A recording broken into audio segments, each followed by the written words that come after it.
اب اس کے بعد فرمایا ان تقرضوا اللہ قرضا حسنا یضاعفہ لکم. میں نے عرض کیا تھا نا کہ یہ انفاق پر ان صورتوں میں بہت زور ہے. اگر تم اللہ کو قرض حسنا دو گے تو اللہ تمہارے لیے دگنا چوگنا کرتا رہے گا. حالانکہ قرض حسنا کسے کہتے ہیں دنیا میں؟ کہ آپ کوئی سود نہ لیں، اس پر کوئی اضافہ نہ چاہیں، اصل جو دیا ہے بس وہی واپسی کے امیدوار ہو. یہ قرض حسنا ہے. قرض پر کوئی اضافہ ہے وہ سود ہے. کل قرض یجر منفعتا فہی ربا. جس قرض کے اوپر کوئی منفعت حاصل ہو گئی وہ ربا ہے. قرض حسن کیا ہے؟ بغیر کسی ربا، بغیر کسی سود، بغیر کسی اضافے کے صرف اصل جو زر ہے وہ واپس ملے. فَلَكُمْ رُؤُوسُ أَمْوَالِكُمْ سورہ بقرہ میں فرمایا تمہارے راس المال تمہیں واپس مل جائیں گے، سود ختم. ان تقرضوا اللہ قرضا حسنا، اگر تم اللہ کو قرض حسنا دو گے یضاعف لکم، اللہ کا قرض حسنا جو ہے وہ بڑھتا ہے، چڑھتا ہے، دگنا ہوتا ہے. جیسا کہ میں مثال دے چکا ہوں 700 گنا ہوتا ہے. اب اس میں ذرا نوٹ کر لیجئے، اللہ کی رضا جوئی کے لیے مال خرچ کرنے کے لیے کئی اصطلاحات ہیں. ایک صدقہ، صدقات، زکوٰۃ، اور ایک ہے یہ انفاق، اور ایک ہے اللہ کو قرض دینا. ان کے درمیان فرق کیا ہے؟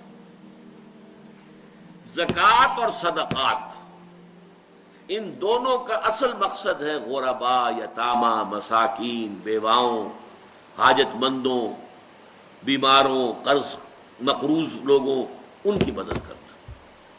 یہ لوگوں کی مدد کے لیے، فقراء کی مدد کے لیے، غرباء کی مدد کے لیے، محتاجوں کی مدد کے لیے، وہ انسانوں کے لیے.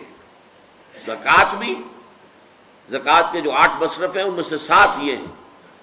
ایک مصرف یا 2 ہیں، فی سبیل اللہ بھی ایک مصرف ہے، اور نمبر 2 یہ کہ جو زکوٰۃ کے نظام پر جو کارکن ہوں گے ان کی تنخواہیں بھی زکوٰۃ سے دی جا سکیں گی، عاملین علیہا. باقی فقراء، انما الصدقات للفقراء والمساکین، یہ ان کے لیے. تو زکوٰۃ اور صدقات کا اصل یہ ہے مصرف غرباء، یتامى، مساکین. انفاق اور قرض حسنہ اللہ کے لیے. کیا مطلب؟ اللہ کے دین کے لیے. ظاہر بات ہے اللہ تعالیٰ آپ سے، ویسے یہ کہ اسی قسم کی کسی آیت پر ایک صحابی حضرت طلحہ غالباً نام تھا رضی اللہ تعالی عنہ، انصاری تھے. وہ آئے، حضور اللہ قرض مانگتا ہے، اقرض اللہ قرضا حسنا، قرض دو اللہ کو. من ذا الذی یقرض اللہ قرضا حسنا، سورہ حدید میں فرمایا کون ہے وہ جو اللہ کو قرض حسنا دینے کو تیار ہو. حضور اللہ قرض مانگتا ہے؟ فرمایا ہاں. عرض کیا حضور اس مدینے میں سب سے بڑا باغ جو مجھے بہت ہی پیارا ہے، بہت محبوب ہے، جس میں اتنے 100 درخت جو ہے وہ کھجور کے ہیں، وہ میں اللہ کو دیتا ہوں، اللہ کو قرض دیتا ہوں. حضور نے قبول فرما لیا. اب وہ گئے، اب داخل نہیں ہوئے باغ میں، تو اللہ کی چیز ہو چکی، خود کیسے داخل ہو؟ اسی میں گھر بنا ہوا تھا جہاں پر کہ بیوی بچے بھی تھے. باہر سے کھڑے ہو کر آواز دی ہے اپنے کسی بیٹے کا نام لے کر، اے فلاں کی ماں نکل آؤ، نکل آؤ، نکل آؤ، یہ باغ میں نے اللہ کو دے دیا، اللہ کو قرض دے دیا. میں نے عرض کیا تھا نا کہ صحابہ کرام کا سننا اور پڑھنا قرآن کا وہ کسی اور انداز کا تھا. وہ سنتے ہی پڑھتے ہی اس پر عمل کی فکر کرتے تھے. یہی زمین و آسمان کا فرق ہے. ہمارا سننا پڑھنا ثواب کے لیے، پڑھ لیا، سن لیا، ثواب ہو گیا، اللہ اللہ خیر سے. ان تقرضوا اللہ قرضا حسنا، اور یہ قرض حسنا کا لفظ بالکل واضح طور پہ سمجھ میں آتا ہے نا. اللہ کے دین کو غالب کرنے کی جد و جہد ہے، تو ظاہر بات ہے پرسنلی اللہ کے ذمہ قرض ہو گیا. اس کا دین ہے نا، اس کی حکومت قائم کرنی ہے ہم نے، اس کا حکم چلانا ہے، اس کی مرضی پوری کرنی ہے، لہذا اس پر جو کچھ خرچ ہوگا وہ گویا کہ پرسنلی اللہ تعالیٰ اپنے ذمے قرض سے تعبیر کر رہا ہے۔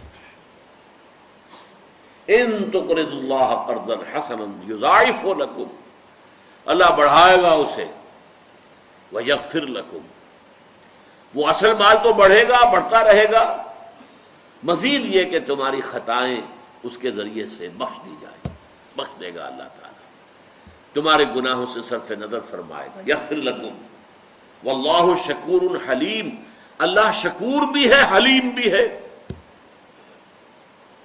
اب یہ دو الفاظ کیوں جڑ کر آئے، غور کیجئے، شکور حلیم۔ اگر اللہ کو قرض دیتے ہو تو اللہ شکور ہے، وہ قدردان ہے، تمہاری قدر افزائی فرمائے گا، تمہارا اعزاز اور اکرام کرے گا، شکور ہے، وہ ناشکرا نہیں ہے، معاذ اللہ۔ اور نہیں دیتے تو وہ حلیم ہے، فوراً نہیں پکڑ لے گا تمہیں، فوراً تمہاری گردن نہیں ناپ دے گا، حالانکہ وہ آنے واحد میں تمہاری ساری دولت جو ہے اس کو ختم کر سکتا ہے، لیکن حلیم ہے، تمہیں مہلت دے گا، تمہیں موقع دے گا، تم سوچو، غور کرو، اپنے طرز عمل کو بدلو۔